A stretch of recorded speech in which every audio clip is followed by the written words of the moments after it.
Setelah Nabi wafat ada nabi palsu yang banyak menyesatkan manusia di Yaman, namanya Musailamah. Di Musailamah ini nabi palsu. Dan yang membunuh Musailamah itu adalah Wasi yang membunuh Hamzah dulu.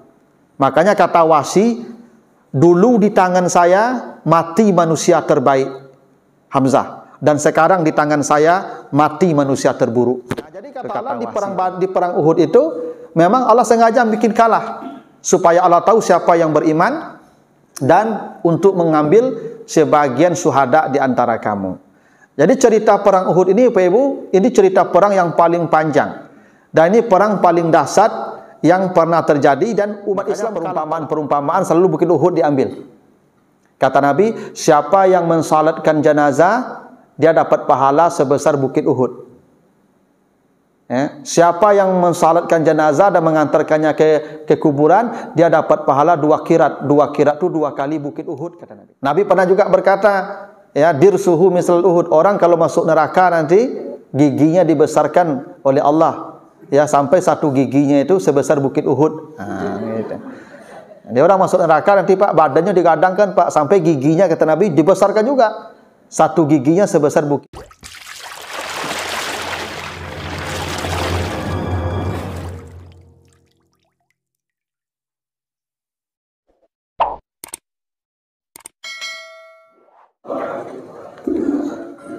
Alhamdulillahirabbil alamin.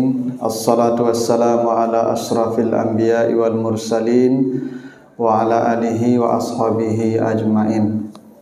Bapak, ibu-ibu, kaum muslimin jamaah subuh yang dimuliakan Allah, kembali kita bersyukur kepada Allah atas segala karunia-Nya. Salawat dan salam untuk Nabi kita Muhammad sallallahu alaihi wasallam. Bapak Ibu yang saya muliakan, kita lanjutkan kembali bahasan kita dalam sirah nabawiyah atau biografi Nabi, yang di pertemuan yang lalu kita sudah bahas tentang perang Badar, perang pertama dan terbesar dalam sejarah Islam, yang jumlah kaum muslimin ketika itu pasukannya 313, sementara pasukan kafir Quraisy lebih 1000, dan akhirnya kemenangan berada di tangan umat Islam. Ada 70 kurang lebih orang kafir Quraisy yang tertawan ketika itu. Nah, sekarang kita lanjutkan tentang perang Uhud, perang kedua setelah perang Badar. Nah, perang Uhud ini Bapak Ibu itu terjadi setahun persis setelah perang Badar. Ya, perang Badar terjadi bulan Ramadan tahun kedua Hijriah. Perang Uhud ini terjadi bulan Syawal tahun ketiga Hijriah. Jadi pas setelah Ramadan itu, setelah Idul Fitri. Ya, jadi bulan Syawal setahun persis setelah perang Badar. Apa yang melatar belakangi perang Badar nih, perang Uhud nih Pak Ibu? Ya, apa yang menjadi sebab perang Uhud ini terjadi? Karena pasca perang Badar itu kafir Quraisy itu betul-betul dendam. Ya, mereka terpukul sekali dengan kekalahan telak oleh umat Islam di perang Badar. Tidak mungkin rasanya kita kalah dengan kekuatan yang begitu dahsyat, sementara kaum muslimin itu kekuatannya minim, tapi kita kalah. Dan mereka ingin membalas kekalahan itu, ya, membuktikan bahwa mereka memang kuat. Nah, setelah perang Badar terjadi, itu nyaris jalur dagang ke Syam itu sudah dikuasai oleh umat Islam. Kan orang Makkah itu tradisinya kan rihlatas syita'i was saif. Kan orang Quraisy begitu. Mereka punya 2 rute dagang.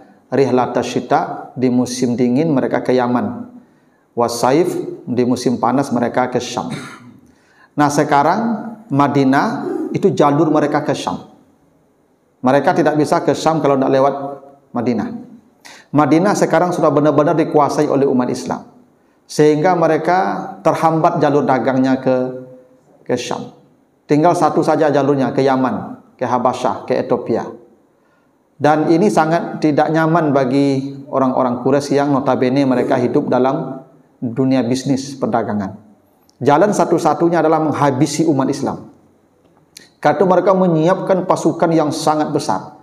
Jumlahnya lebih 3000 pasukan dengan segala macam perlengkapannya. Nah, ketika di perang Uhud itu umat Islam hanya punya kekuatan pasukan 700 orang. Jadi tetap tidak berimbang juga Pak Ibu. Di perang Uhud dan perang Badar itu hampir sama. Kalau perang Badar 300 lawan 1000, kalau di perang Uhud 700 lawan 3000. Sebenarnya tidak berimbang juga kekuatan kita itu. Tapi di perang Uhud relatif ini umat Islam lebih percaya diri. Karena perangnya terencana. Kita sudah merencanakan kekuatan, beda dengan perang Badar yang sifatnya dadakan. Jadi di perang Uhud ini ada harapan kita menang. Lebih besar harapan menang daripada perang Badar di perang Uhud. Tapi nyatanya tidak. Di perang Uhud itu umat Islam menderita kekalahan yang sangat memilukan. Ya, perang Uhud itu 70 umat Islam tewas sebagai syuhada. Dan tidak sedikit yang luka-luka. Bahkan Nabi dikabarkan itu tewas juga. Hampir pasukan Islam ini kocar-kacir semua dan kalah telak. Nah, di perang Uhud ini Pak Ibu, ya, itu perang Uhud ini diceritakan Allah secara lebih lengkap di surat Ali Imran mulai 140 sampai 179. Satu-satunya perang yang paling panjang ceritanya. Hampir 40 ayat. Ya, Bapak Ibu kalau baca surat Ali Imran mulai ayat 40 ya, 140 sampai 179. Itu cerita perang Uhud. Kata Allah di ayat 140, "Iyamsaskum karhun faqad massal qauma karhun misluh." Bila engkau ditimpa luka-luka di perang Uhud, maka luka-luka yang sama juga pernah menimpa kaum-kaum sebelum kamu. Nah, jadi dulu orang membela agama ini luka-luka juga seperti kalian yang luka-luka hari ini, kata Allah. Jadi di perang Uhud itu banyak yang luka parah, termasuk Nabi, berdarah-darah. Ya, watil kal alyam nudawiluha bainan nas. Dan begitulah hari-hari kami pergilirkan di antara manusia. Ada masa kalah, ada masa menang. Kemarin kalian kalah, kemarin di perang Badar kalian menang, sekarang saatnya kalian kalah. Untuk apa itu terjadi? Ada yang kalah, ada yang luka. Waliya'lamallahu allazina amanu. Satu, Allah ingin tahu siapa yang benar-benar beriman. Karena di perang Uhud itu banyak orang munafik. Dan kekalahan itu karena orang munafik. Jadi nanti dijelaskan di ayat 152, 153 sampai 155. Itu Nabi itu membagi pasukan kepada beberapa kelompok. Salah satunya ada kelompok pemanah yang ditempatkan di puncak Bukit Uhud. Jadi perang ini terjadi di luar kota Madinah. Nabi menyusul ini pasukan Quraisy ke luar kota Madinah. Sampai di Uhud mereka bertemu. Uhud itu sebuah dataran tinggi, bukit yang terletak kira-kira 5 atau 4 mil dari kota Madinah. Nah, disitulah mereka berperang dan Bukit Uhud ini benteng yang telah dikuasai oleh umat Islam. Kata Nabi kepada pasukan pemanah, jangan pernah tinggalkan Bukit Uhud sampai kita benar-benar telah menang. Tapi kemudian di sana ada orang munafik. Begitu pasukan kafir Quraisy ini perangnya terjadi seminggu kurang lebih Pak, 7 hari. Ya, perang Uhud itu seminggu terjadinya. Nah, melihat pasukan Quraisy ini sudah mulai kocar-kacir. Sudah mulai hampir kalah. Maka mereka sudah meninggalkan harta mereka. Ya, namanya lari dari bawah ratul Pak. Kalau lari selesai. Ya kan? Nah, melihat harta sudah berserakan di bawah dan yang di bawah pasukan kavalerinya itu sudah memungut harta rampasan yang ditinggalkan pasukan kafir Quraisy. Yang di bukit mulai digosok. Manung-manung di bukit je itu di bawah tu ajli orang tua la pesta orang tua juara tu. Awak ka macik panas dia pencak bukit ke PA beko tu. Gitu Pak. Allah ingin tahu siapa yang beriman. Itu tujuannya dikalahkan tu. Jadi ternyata di bukit itu banyak ya yang munafik di situ. Dan itulah yang membuat pasukan yang pemanah turun ramai-ramai ke bawah hingga akhirnya itu Khalid bin Walid yang memimpin pasukan sayap kanannya kafir Quraisy itu naik lagi ke bukit dan menguasai Bukit Uhud dan dipanah itu semua dari atas dan umat Islam kocar-kacir. Jadi perang Uhud itu dipimpin oleh Abu Sufyan. Ya, Abu Sufyan dan istrinya Hindun. Jadi Abu Sufyan ini memimpin perang Uhud dan Hindun punya misi ganda Bapak Ibu. Hindun ini itu kenapa kata Allah wa yattakhiza minkum syuhada. Kenapa umat Islam kalah di perang Uhud? Karena Allah ingin mengambil sebahagian syuhada. Karena Allah ingin menjadikan umat Islam sebagian mati syahid. Allah yang merencanakan ternyata kekalahan itu, Pak Ibu. Ya. Jadi Allah menjadikan umat Islam itu kalah, kan bisa saja Allah memenangkan mereka seperti perang Badar. Turun lagi malaikat 5.000. Ya, kan di perang Badar turun malaikat 5.000, Pak. Di perang Uhud nak turun malaikat. Kalau Allah mau memenangkan mereka, bisa saja turun lagi malaikat sebanyak itu. Bisa menang lagi itu. Tapi tidak, Allah sengaja membuat mereka kalah. Supaya Allah tahu siapa yang benar beriman, siapa yang munafik di perang Uhud itu ketahuan. Dan Allah ingin menjadikan sebahagian mereka syuhada. Termasuk yang mati syahid di situ adalah paman Nabi Hamzah bin Abdul Muttalib. Nah, paman Nabi ini Bapak Ibu, itu matinya di tangan Wahsy bin Harb.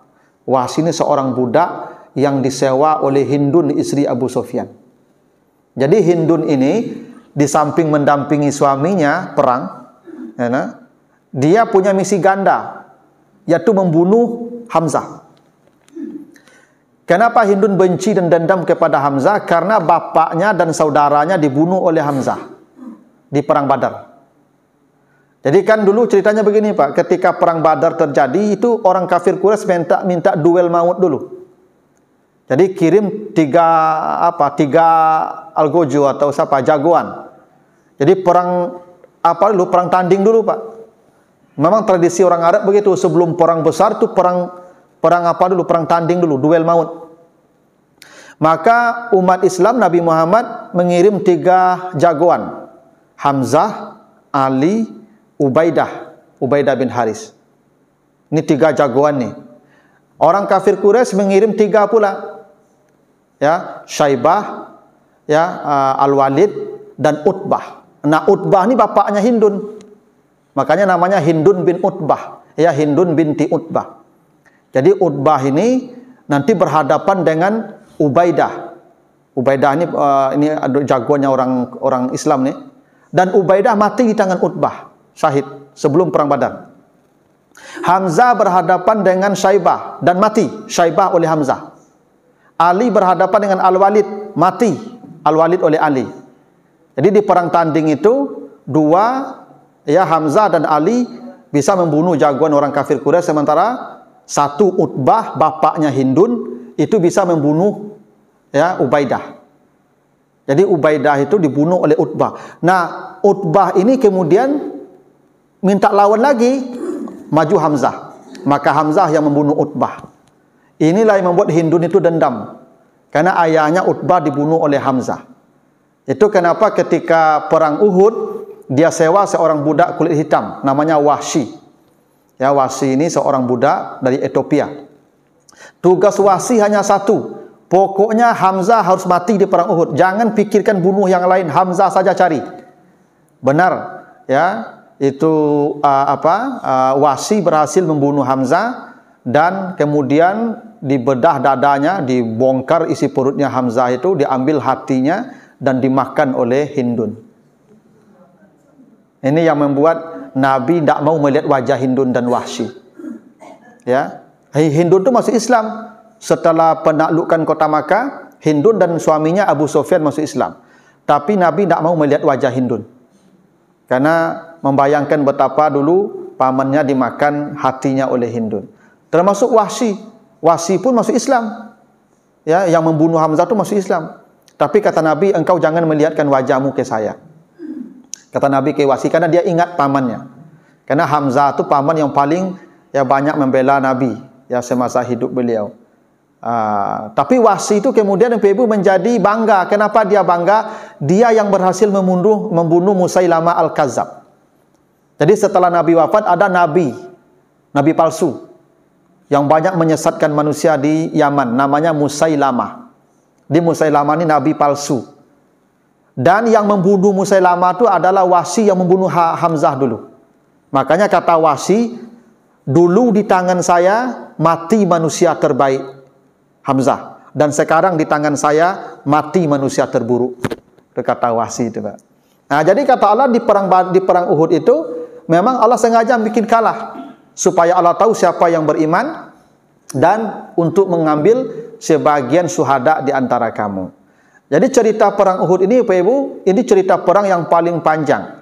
Dan ini perang paling dahsyat yang pernah terjadi dan umat Islam kalah telak. Nah, ini Bapak Ibu diceritakan kalau nanti Bapak Ibu baca di ayat 152 sampai 155, kata Allah begini. Walaqad sadaqakumullahu wa'dahu istahussunahum biiznihi hatta iza fasiltum wa tanaza'tum fil amri wa asaitum min ba'di ma arakum ma tuhibbuna minkum man yuridud dunya wa minkum man yuridul akhirah.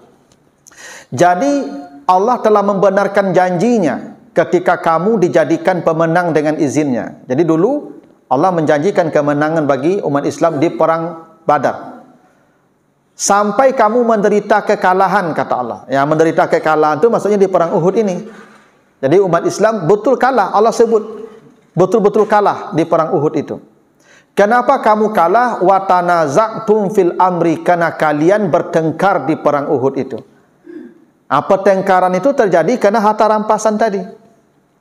Sebahagian yang di puncak bukit tidak mau turun, sebahagian memaksa turun. Itu nama tanaza'tum. Itu makanya kata Allah, kalau kamu bertikai dalam perang pasti kamu kalah. Jadi tidak boleh Bapak Ibu dalam perang itu menyalahi perintah komando. Karena kata Allah, wa asaitum min ba'di ma arakum. Ya, kamu bermaksiat atau membangkang perintah yang diberikan kepadamu oleh Rasulnya. Jadi Nabi melarang jangan ada yang turun dari bukit Uhud sampai kemenangan benar-benar nyata. Tapi minkum mayuridud dunya, karena sebagian banyak pecinta dunia pergi perang. Itu makanya Bapak tidak semua orang mati di perang itu masuk surga. Tidak. Karena ternyata orang dulu pergi perang banyak motivasi dunia, ingin harta rampasan. Itu buktinya. Ya, kata Allah, minkum man yuridu ad-dunya. Sebahagian yang perang itu memang mencintai dunia, ingin kaya. Ya. Wa minkum man yuridul akhirah. Sebahagian cinta akhirat, ingin akhirat, yang akhirat ini masih syahid masuk surga. Makanya orang yang mati perang itu Ibu ada yang syahid dunia saja. Kan syahid itu ada 3, ada syahid dunia, ada syahid akhirat, ada syahid dunia dan akhirat. Kalau syahid dunia mereka pergi perang, mati, mereka tidak dimandikan, tidak dikafani, ya, tidak disalatkan, dikuburkan saja langsung, tapi belum tentu masuk surga. Karena Allah tahu motif dia perang. Ya. Karena orang perang itu macam-macam motifnya. Ada yang perang ingin dapat budak, ada yang perang ingin dapat wanita. Karena nanti dulu kalau perang yang kalah perempuan-perempuannya jadi tawanan dan bisa diambil jadi budak. Banyak yang motif perang begitu. Nah, yang syahid dunia akhirat itulah yang karena Allah perangnya, yang mencari akhirat. Nah, kalau yang syahid akhirat itu yang mati itu melahirkan, tenggelam, jatuh, tertabrak gitu ya. Jadi memang kenapa perang Uhud umat Islam kalah? Karena banyak pasukan itu kata Allah pencinta dunia. Jadi memang berjuang ini Pak Ibu kalau cinta dunia kalah. Makanya dulu umat Islam itu kenapa menangnya dulu zaman dulu Pak Ibu, kemenangan itu sangat gemilang karena mereka pecinta akhirat semua. Ya, kalau sekarang kita tidak banyak yang pecinta akhirat, banyak pecinta dunia. Nah, summa sarafakum anhum, kamu kemudian dipalingkan, maksudnya kalah. Liyabtaliyakum walakad afa ankum wallahu zu fadli ala al-mu'minin. Allah memaafkan kesalahanmu. Jadi Bapak Ibu yang luka diampuni dosanya, yang mati syahid masuk surga. Ya. Istus'iduna wala tulwuna ala ahadin war rasulu yad'ukum. Jadi Nabi ketika itu Bapak Ibu, itu sudah manggil-manggil, tolong, tolong. Itu sahabat lari semua. Tidak ada yang menolong. Nah, yang membentengi Nabi inilah yang mati banyak.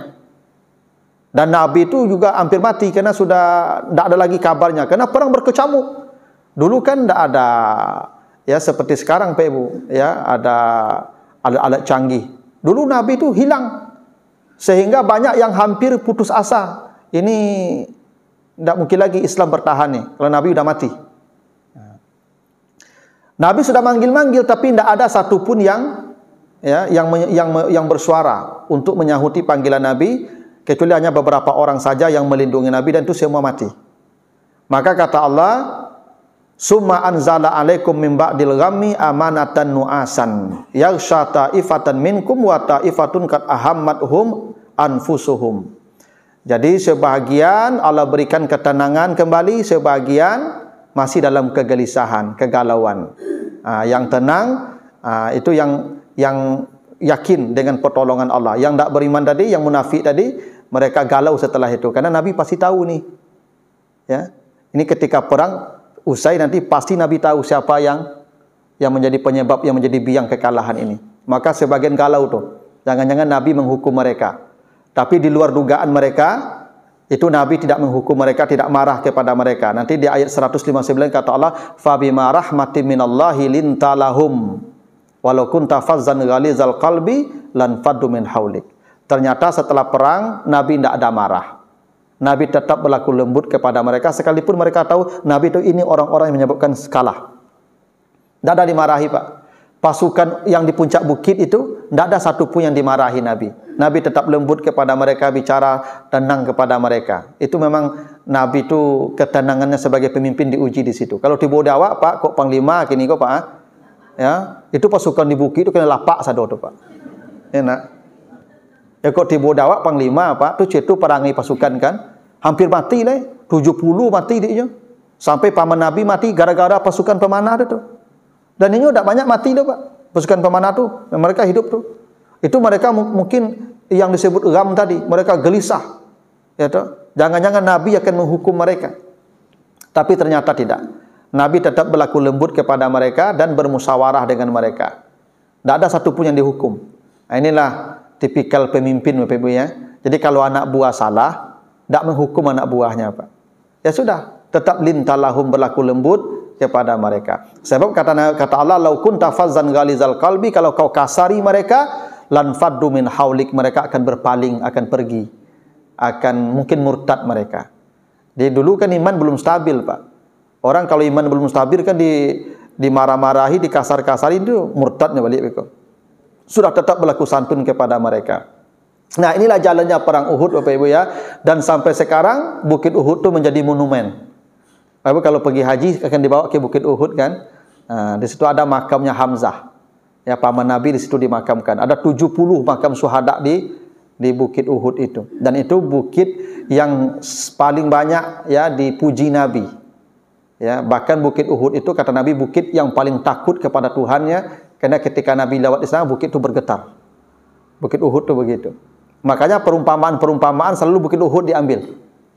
Kata Nabi, siapa yang mensalatkan jenazah, dia dapat pahala sebesar Bukit Uhud. Ya. Siapa yang mensalatkan jenazah dan mengantarkannya ke kuburan, dia dapat pahala 2 kirat. 2 kirat itu 2 kali Bukit Uhud, kata Nabi. Nabi pernah juga berkata, ya, dirsuhu misal Uhud. Orang kalau masuk neraka nanti giginya dibesarkan oleh Allah. Ya, sampai 1 giginya itu sebesar Bukit Uhud. Nah, gitu. Dia orang masuk neraka nanti, Pak, badannya digadangkan, Pak, sampai giginya kata Nabi dibesarkan juga. 1 giginya sebesar Bukit Uhud. Nah, jadi Bukit Uhud itu bukit yang dipuji oleh Nabi.